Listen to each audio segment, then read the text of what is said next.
In this episode, we go behind enemy lines, talk to one of the biggest Colts creators about the keys to this game. In this episode, we talk about how Anthony Richardson only is completing 50% of his passes, why Peyton Manning identifies as a Denver Bronco, and how Bo Nix can get it going against this Colts defense. Let's dive in. Derek, I like to stay objective here, so I'm just going to stick to the football questions, get right to it, okay?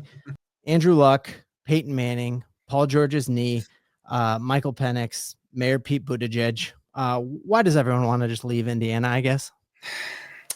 There is something in the waters of Indiana. I don't know what it is, but I mean, Indiana sports fans, you know, we go through it all, man, you know, and when it comes to the Colts, you know, especially we've had our fair share of quarterback controversies, and you know, I'm hoping that we might have finally found the one that might actually lead us back to the promised land, hopefully. And you're talking about Flacco, right? Yeah. No, I just wanted to rile you up. McAfee might still think so. I mean, God love the man, but you know, he was pounding the table for Joe Flacco just a month ago. Yeah, well, we gave Flacco the good old college try. He ripped our hearts out in that Baltimore Hail Mary when he played Peyton Manning and probably beat the best Broncos team we had. And then, you know, we signed him and had high hopes, and it seemed like he ran his course, but then he's kind of had a resurgence. Well, let's dive in first. I guess, what do Colts do? You guys, are you like Colts Nation, Colts Kingdom? What do you guys, Indiana Yeah, fans? Colts Nation. Colts Nation. All right. So what are the vibes around this team right now in Colts Nation? Well, I mean, it's been up and down drastically. It's definitely a lot more up right now because mainly just because of what you've seen from Anthony Richardson post benching. You've seen Anthony Richardson actually kind of look and resemble of an NFL quarterback. And you've seen, even though we've beaten some quote unquote bad teams, still being able to lead fourth quarter comebacks both times to be able to win those games when your defense just completely forgot how to play football and your receivers forgot how to catch. Then, you know, it shines a light on you. And, you know, and Colts Nation, we're fully invested in it now because we know what the stakes are for the remainder of this season, and we know how important this matchup is. And, you know, the Colts also know this very well. DeForest Buckner even said it at media days today. He said that people are talking about this like this is a playoff game, or that this could lead them to the playoffs. And he's like, no, this is a playoff game. Yeah. We're in or we're out based off this game. So we lose, there's nothing left to fight for at this point. So the Colts have a huge task in front of them. And, you know, I mean, Colts Nation is fully dove into it now. Yeah. I mean, technically you couldn't beat the tiebreaker with us because we'd have the head-to-head even if we lost out, but couldn't you catch Houston if they lost or like lost the rest of the games, or is that off the table? That would be off the table too if we lost to Denver, because even if we won the final three and we finished 9-8, that I guess the only way that's possible is if the Texans lost out, if they lost the remaining 4 games. Now they got to face the Dolphins, they got to face the Chiefs, the Baltimore Ravens, then the final game they got to face the Titans. Now, obviously, the Titans won. You presume that one to be a victory. But then again, the Tennessee Titans did beat the Texans a few weeks ago. So, I mean, never say never, but it's very, very, very unlikely unless we win this game. Yeah. So, yeah, playoff game, hungry. Very weird situation in that both of us are coming off a bye. I don't ever recall a time when that happened. Health-wise, y'all had a ton of dudes on the injury report week 14 or 13, I guess. What's the health situation and the injury report looking like going into this game? Really, the only one that stands out to me right now that I don't know if we'll see is right tackle Braden Smith, who's, you know, one of the better right tackles in the game. He's had a personal matter for a couple weeks now, and the Colts are still not getting into specifics on why that is. Even Shane Steichen was saying, we don't know if he'll return this season at all. So very curious as to what that reasoning is. My prayers and thoughts are out for him because I certainly don't know what could keep somebody out for 3 weeks and potentially more. But outside of that, from an injury perspective, the main one that I was looking for was Josh Downs. This offense really turns it up a notch when Josh Downs is out there because he is Anthony Richardson's most reliable go-to target. And Josh Downs was a full participant at practice today. He messed up his shoulder against the Lions a few weeks ago, and he was limited participant yesterday. He was a full participant today. So I would like to think that he will be available. We're going to get some of our offensive linemen back this week, I think, as well. So all in all, outside of missing our right tackle, we're getting quite a few guys back potentially this week. Well, that Downs thing is scary because Pat Surtain is the best corner in football, and he'll follow your team's best receiver. But then we have Riley Moss, who has just been blowing folks out of the water, and it looks like he is not going to make it back for this game. And if you watch that Thursday or Monday Night Football game against the Browns and saw what our backup corner did with Jerry Jeudy, you could have a good game throwing the ball.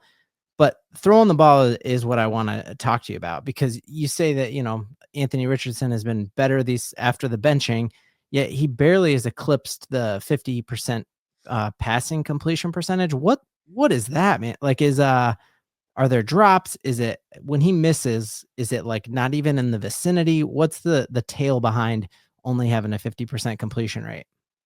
Yeah, so obviously I don't want to make excuses for him. Obviously, I'll start it off by saying Anthony Richardson definitely still needs to improve upon accuracy, and usually it's not always about like where he put or the throws themselves. It's about positioning wise wherever he's throwing the ball. Sometimes that's still a thing. We got to remember he's 22 years old and still only has about 25 real starts from college to pro level. So he's coming in with just so little experience. But yes, he actually, I think the Colts are the second or third worst team this year in drops. His tight ends are abysmal. They drop everything. And even the receiver that we've had with Adonai Mitchell, he gained separation, like maybe one of the best. He's one of the best separators in the NFL already, but yet he drops a lot of passes. And that is where the Josh Downs things really comes into play, because Josh Downs doesn't drop the ball a whole lot, and he's your reliable go-to guy, because we've had an issue with a lot of other guys in that aspect. Your offensive line, they haven't been as good this year because they've been banged up everywhere on the line. Even right now, I'm not even sure if Ryan Kelly is going to start for this game, but Ryan Kelly hasn't been great. Your left tackle, Bernard Ryman, who's really good, he's missed several weeks because of a concussion. Braden Smith's missed some time. Your all-pro right guard, Will Fries, went out week 5 and hasn't returned since. So they've been missing everybody. The only person that hasn't missed any time is Quentin Nelson, who's a beast. And when he played against the Lions, he had a career terrible day. Like, it was the worst game of his entire career by a long shot. And Anthony Richardson was getting killed. So the problem has been, yes, he definitely needs to improve, but yes, the drops have been very bad. Like, to the point where I don't think people, unless you go back and watch the film, you can't understand how bad it has been. So it has been a customary of that. And the offensive line has been getting pushed to its limits because of these injuries. So it's been an up and down thing. But I will say, for the completion percentage wise, that completion percentage, it is up by 7% since coming back from the benching. And I'm telling you, if the drops were not so egregious, you would be adding about another 5 to 10% completion percentage points to his accuracy since coming back. So it really is a customary of a lot of things. But Anthony Richardson is showing you he's making a lot more consistent throws that are allowing the offense to move down the field. Yeah. And I didn't realize, man, so he's younger than Bo Nix, even though this is his second year Way playing. younger. And You think of early Josh Allen. And I think that's why the Broncos didn't even go to Josh Allen's pro day, even though it was 45 minutes from their training camp facility, because he was such an inaccurate passer and he was able to use his feet early on till the game slowed down and he became more accurate. So I guess that would be the hopes. When I watch now, it just gives me Tebow vibes, like the fourth quarter comebacks and like the team belief in it. And ultimately the Broncos went on and took Peyton Manning the year after Tim Tebow led us to the playoffs. So would you say, like, man, if you had to bet your house on it, is Anthony Richardson a franchise quarterback? Yes, because I think that there's a certain aspect to Anthony Richardson that, despite him being so young and being so inexperienced on so many levels, there's an aspect to him that his maturity and his willingness to accept every little detail is neons ahead of a lot of quarterbacks that come into this league, that have all the confidence in the world and they have all this cockiness that, things are we're going to figure this out. But I mean, Anthony Richardson, he is a grinder, and just the way you listen to him when he says things, all about taking accountability, never puts the blame on anyone but himself. He's just sounds like a quarterback. So, of course, I feel that after another dozen starts, you get this kid into a room and he's going to have a situation where the game is going to eventually slow down for him. And I think he's going to eventually learn, where to go with the football more often, how to make those easy throws. Because that was a thing too. Early in the year, he wasn't hitting a lot of the easy throws. He's starting to hit a lot more of the easy throws now. And I think the benching was a lot to have to do with, I think he wasn't taking it as seriously at the time. I think he was trying to play a little bit of the antics game because he's a kid still. I mean, he's still very young. He likes to play around. That's kind of his personality.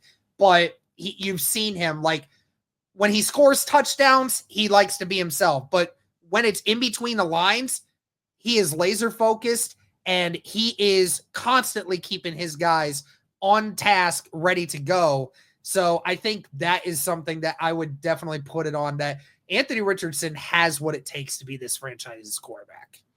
Yeah, as you were describing the things he wasn't, I couldn't help but think of Caleb Williams, making it about himself and, already getting a coach fired versus Anthony Richardson, pointing the blame inward. So yeah, I think that is so much of it at that level when the talent is so equal. Who has it between the ears? And it sounds like he does.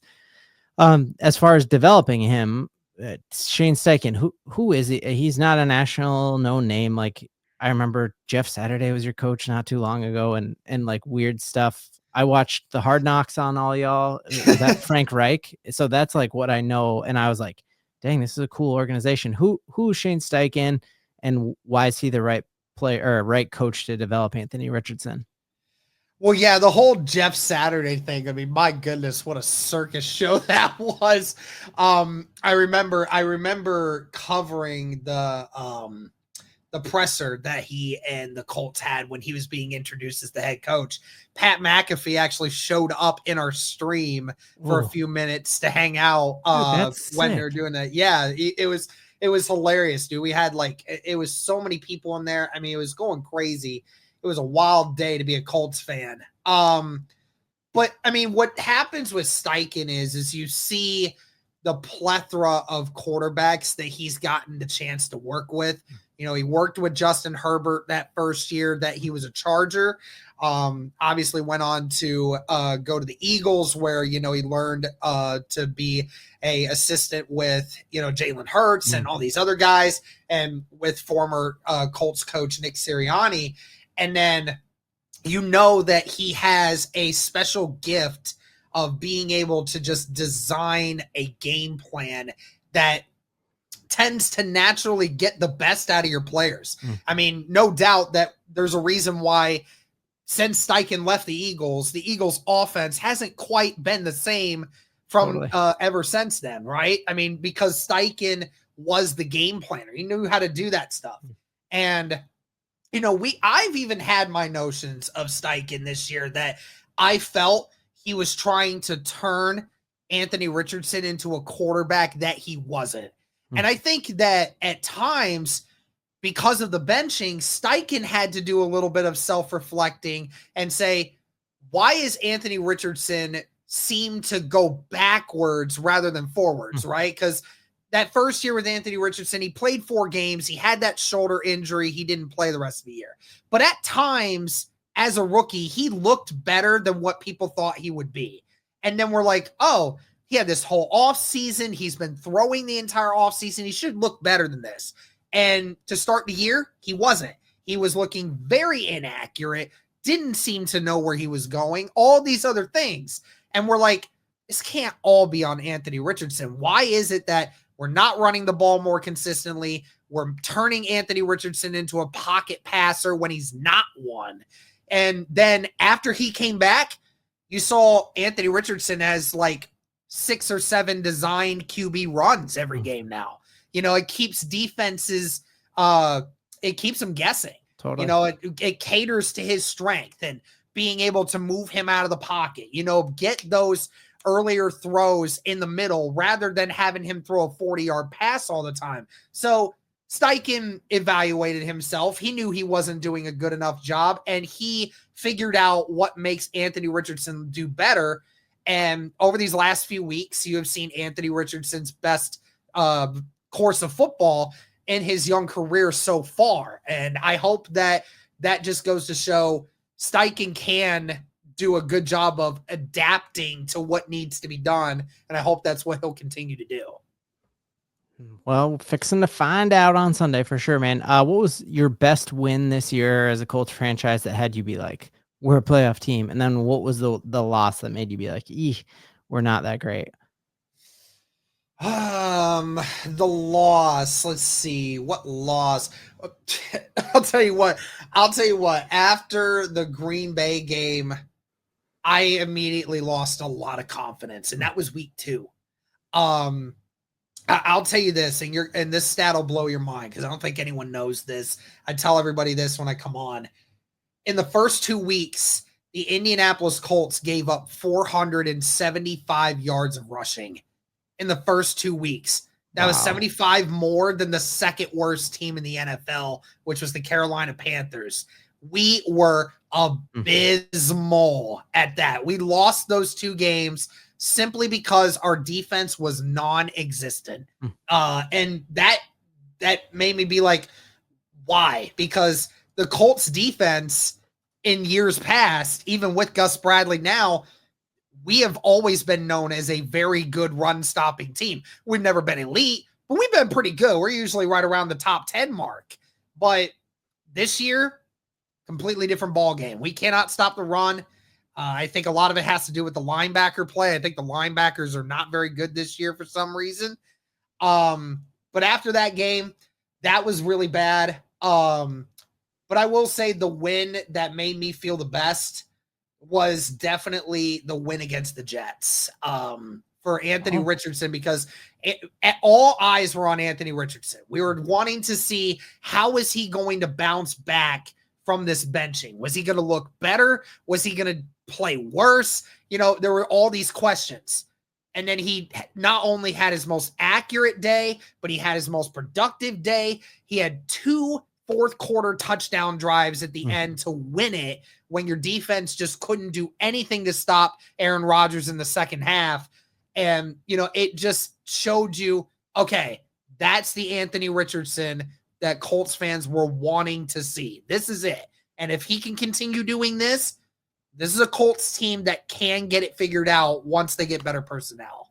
Yeah, well, I thought you were going to say Pittsburgh, but because it's a fantastic team. But yeah, man, that Jets game, I remember watching thinking it was over 2 or 3 times. I thought the Jets had it because that's, the defense has kind of mailed it in since then. But when they played y'all, it was in New York, I believe, too. And they wanted that bad, Yep.